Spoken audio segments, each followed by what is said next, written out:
En avril dernier, on est parti à 5 en ski de randonnée pour faire une moitié de la traversée du Mercantour. Depuis la route de la Bonnette, l'objectif final était de revenir jusqu'à Isola 2000. En 5 jours, on a parcouru 73 km pour 7400 mètres de dénivelé positif. On commence par la présentation des Avengers. D'abord, il y a Lucas et Alexis, les guides de l'expédition. Ils ont dû nous attendre 370 fois en tout. Bon, on grimpe. Lucas, il sait où il faut aller, et sa phrase favorite c'est Qu'est-ce qui vous inspire ? Alex, c'est la voix de la sagesse. Faut pas y craindre. À chaque fois qu'il a dit quelque chose, il a eu raison. Dur. Après, il y a Clotilde, notre diététicienne. On dirait des nouvelles, hein. Ça fait qu'une saison qu'elle fait du ski de rando, mais elle est passée de partout et sans jamais râler en plus. Mais avec le sac, j'y arrive pas là. Pour finir, il y a Thomas et moi. On sert à rien, mais on est content d'être là. Enfin si, Thomas il fait des blagues et moi je le filme. Je suis heureux. Avant le départ, il fallait quand même rassembler le matériel dont on allait se servir, réfléchir sur ce qu'on allait manger pendant 5 jours et trouver une bonne fenêtre météo. Tu vas voir comme ça fait mal au mollet de marcher avec ça. Ah ouais. Ben, il y a une Lundi. belle fenêtre météo. C'est mieux lundi là. Jeudi par contre on va en chier un peu. Non, ça va aller. Alors, qu'est-ce qu'ils disent sur Snow Forecast? Ouais, purée, et en gros tu réchauffes vite avec de l'eau et tu mets genre de la crème de champignons, ça, ou alors de la semoule aussi c'est pas mal, ou tipiac. Lundi 15 avril, vers 7h, départ de la route de la Bonnette. Les skis et les chaussures sur le dos, parce qu'il n'y a pas de neige à cette altitude. Toto dégomme son dernier yaourt et on est parti pour au moins 1 heure de marche avec 15 kilos sur le dos. On va passer le long de cette rivière là. Après il nous reste peut-être 800 mètres de dénive. Et combien à pied? Inch'Allah 400. En distance on a fait quasi la moitié. Mais en dénive non.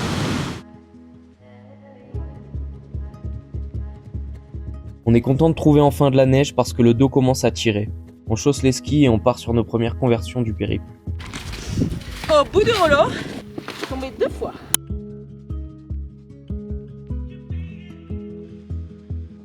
Ouais, il y a de la neige quand même hein, de ce côté-là. Sans sas. La première mission, à notre arrivée au refuge, c'est de chercher de l'eau pour se faire à manger. Après la ration de pâtes chinoises à 89 centimes, on décide d'aller chercher de quoi skier cet après-midi. Elles sont déjà cuites toi Toto? Bon, bah maintenant qu'on est ici, on va aller se faire un petit sommet quand même. Hein. Direction. Surtout, bien serrer la sangle du bas, c'est très important. On trouve un beau couloir qui donne sur le lac et on fonce jusqu'au sommet à 2008. Ici, c'est Cime de Fourchasse. C'est la montre à qui ça, Thomas? Le sommet par lequel on est arrivé là. C'est un célèbre agent de la CIA. Il se la pète un peu celui-là quand même. Je suis pas une barbu, reconnaissable à son envergure de 2,50 m. Et il a une petite moustache rousse. Ouais. Il aime bien chasser aussi. Non!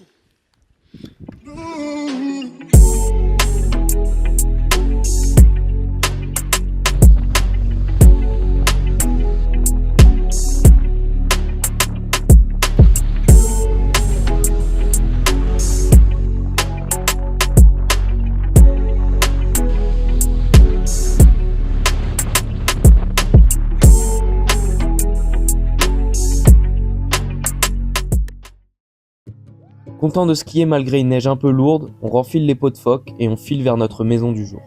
C'est incroyable. Franchement, ça faisait longtemps que j'avais pas aussi bien mangé. Ouais, C'est pas mal hein. Elle est pas mal cette crème forestière. Un Toto? je me régale. Après un bon plat de pâtes sauce forestière face à la montagne, on se couche au coin du poêle à bois. Bonne nuit.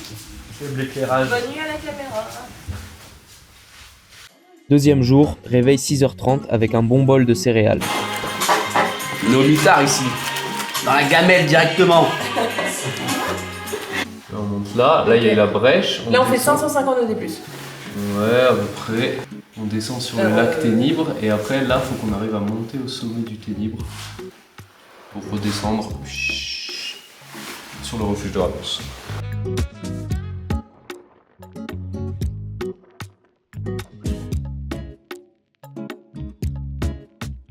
Du sommet de la Brèche Borgogno, on aperçoit notre premier 3000, le Ténibre. Allez.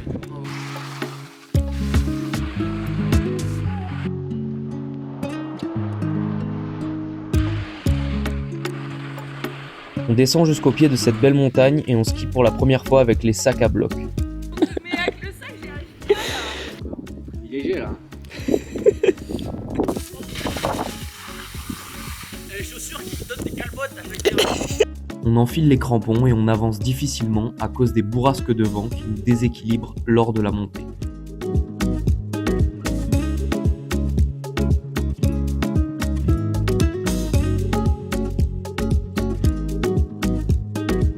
Du sommet, on aperçoit déjà Isola 2000 au loin.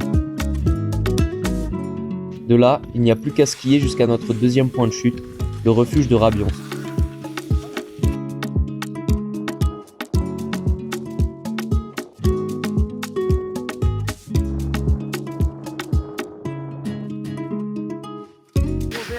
Le ventre plein, on repart skier un peu. On hésite entre plusieurs possibilités de couloirs, mais on se décide enfin après El Famoso. Qu'est-ce qu'il vous dit?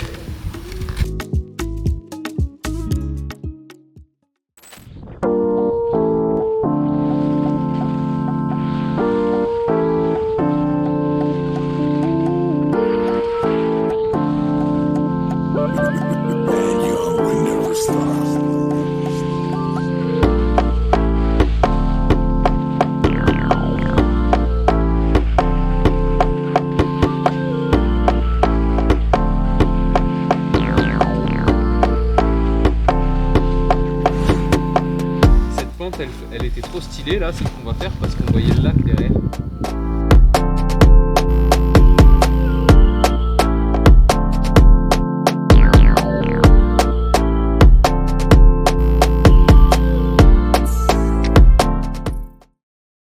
Après du bon ski, on cherche un lac pour remplir nos gourdes.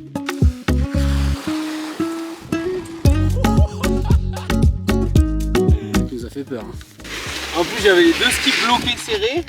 Ça se trouve que tu n'étais pas bloqué, tu aurais peut-être déchaussé. Génial. Et Lulu, il nous disait allez-y. De retour à la maison, on peut regarder nos traces du jour et récupérer nos affaires qui ont séché au soleil. Ah là, c'est bien sec. Je suis heureux. Des plaisirs simples du quotidien. Une petite partie de Perudo.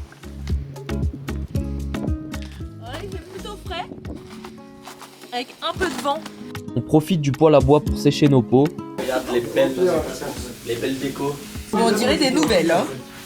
Après la purée de Clotilde, direction sac de couchage. C'est ton jet bug, là ? Troisième jour, départ un peu plus tard pour avoir de la bonne neige.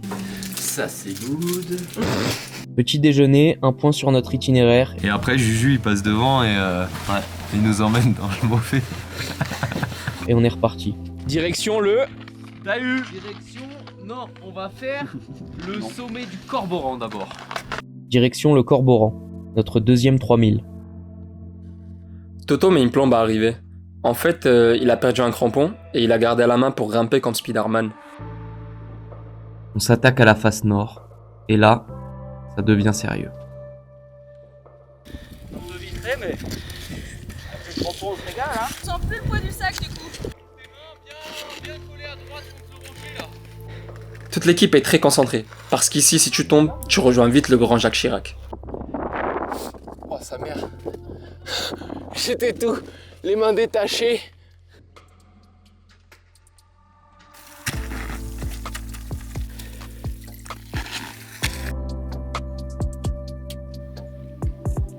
Pour travailler sa concentration, c'est top. Hein. Parce qu'à chaque pas, t'es là. Ah, franchement, bravo Lucas. Pour les belles traces. Je trouve quand même que le pire de tout, c'est que ce soit que de la traversée. Parce qu'encore quand tu montes dans l'axe, mais là c'est tout en crabe de ces morts. Bah, belle montée en alpi, hein. Par là. Fallait être bien concentré, pas droit à l'erreur. Mais tout le monde était bien, donc impeccable. Faut pas y craindre. Habibi. Welcome to Corboran. Habibi. On attaque la descente et Toto nous rejoint avec sa fameuse marche de sécurité.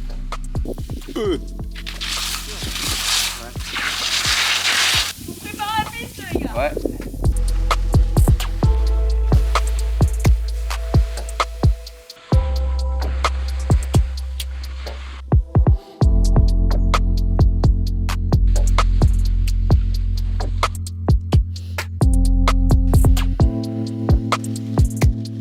incroyable.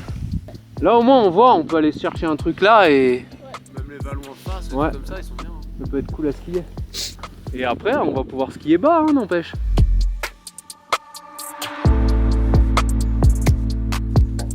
On part en direction du point d'eau le plus proche pour déguster le 3e plat de pâtes chinoises au milieu des montagnes italiennes. On fait sécher les peaux au soleil et on repart à l'assaut d'un beau couloir. On a encore beaucoup de mal à se décider, on part finalement sur une pente large et raide mais malheureusement, la neige a déjà redurci.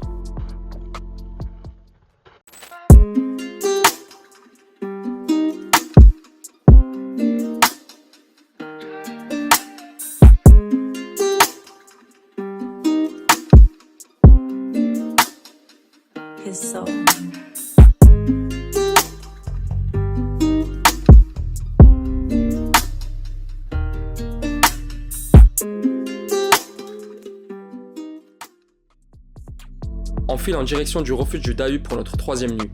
Le seul refuge gardé, ce qui va nous permettre de prendre une bonne douche.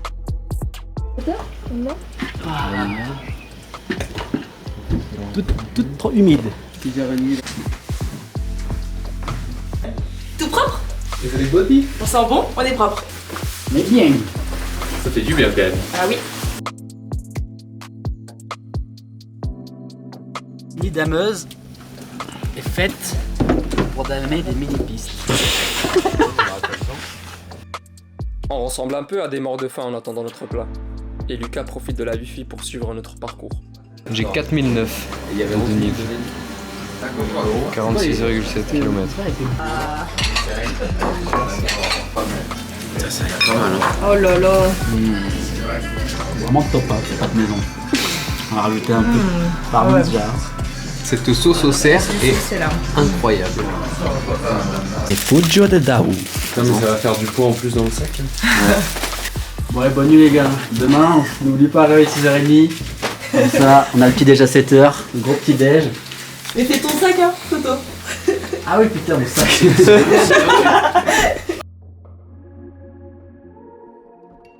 Jour 4.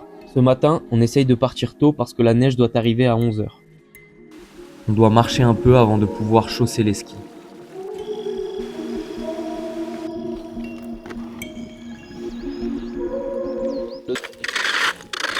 Bah c'est là le pas de tes îles. On descend de là, on met les pots et après ça monte tout seul. C'est dur pour la chaussée d'aujourd'hui, hein. C'est vrai. On attaque le dernier petit col et on va chercher quelques virages parce qu'on sait qu'on risque de faire peu de ski aujourd'hui. Bon on grimpe. Allez.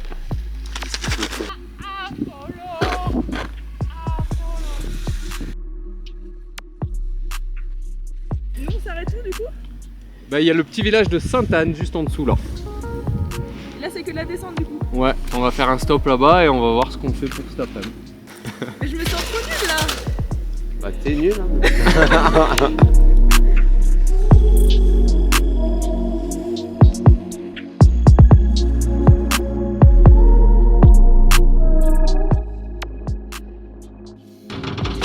Voilà. Là. Allez, c'est pas qu'on ouvre une porte. Et alors?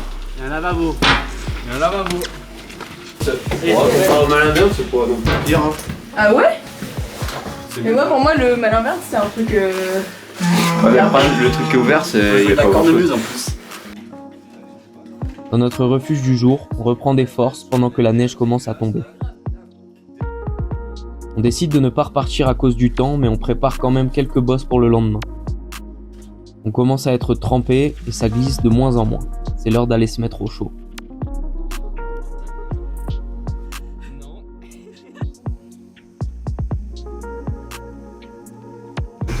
Allez. Allez. On va chercher de l'eau. C'est bon Toto. Attends, là on pourrait quand même... Vas-y pour le petit déj et tout. Ok. Non, mais on peut y aller plus tard. Ouais, on ira plus tard.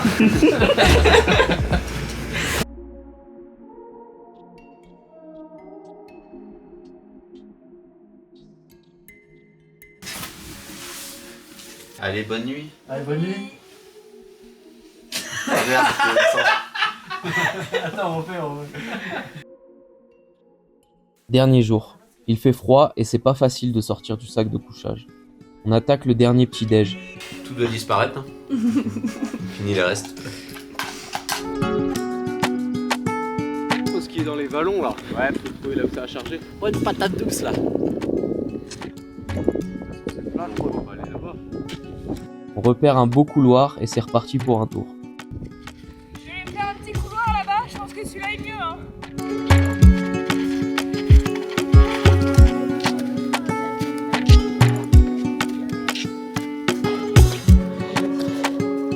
Vous avez vu comment on voit bien la mer?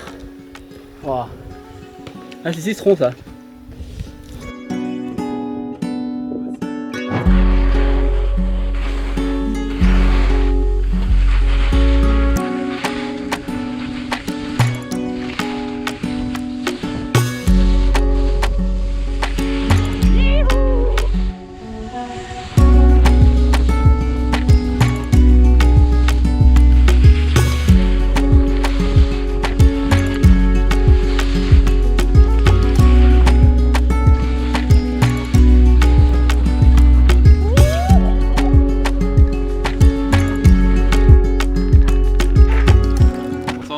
On s'en va. C'était comme ça. Molto bene la neige. Hein. Neve. Comme on n'a pas beaucoup skié hier, on enchaîne sur une deuxième pente aujourd'hui. C'est très bien passé. Il va vite là. Hein. Tranquille. T'énerve pas, garçon. On grimpe sur l'autre versant de la même montagne. Mais Alex nous annonce comment va être la neige. Dur.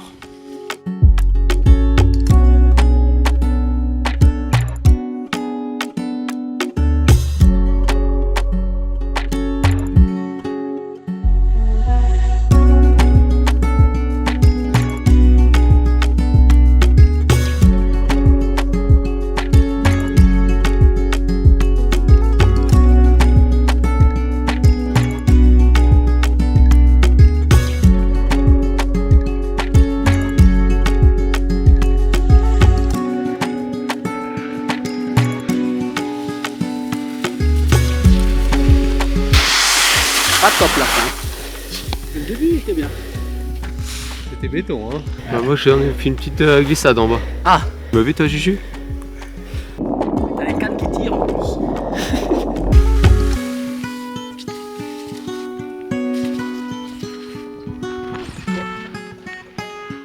On retourne au refuge et on évite le pire grâce aux bons conseils de Toto.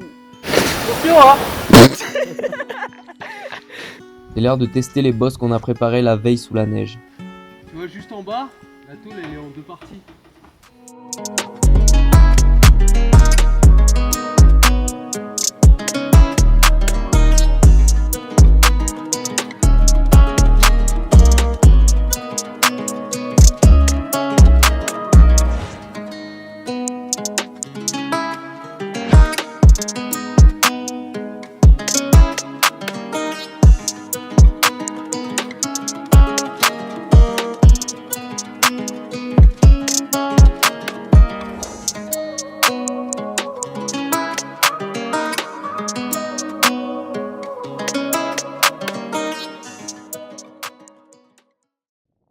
Quand on a fini nos bêtises, on tape le dernier paquet de pâtes chinoises et on se prépare à attaquer le col de la Lombarde.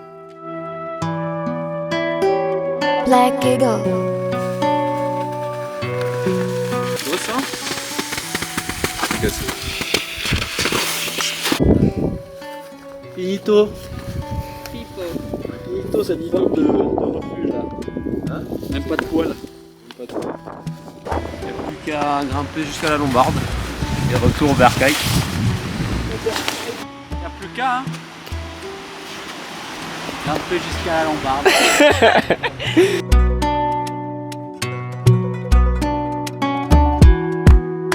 Les pots de Toto ne collent plus, on les répare comme on peut et c'est reparti.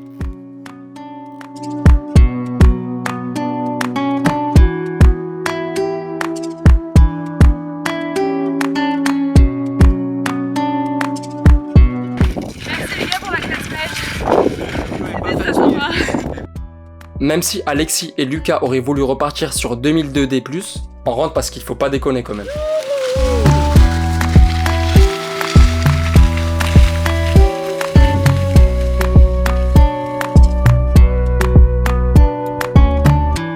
On aimerait bien faire de plus en plus de contenu de ce genre, donc si vous êtes resté jusqu'à la fin, n'hésitez pas à nous donner vos retours. Merci beaucoup et à la prochaine. Habibi!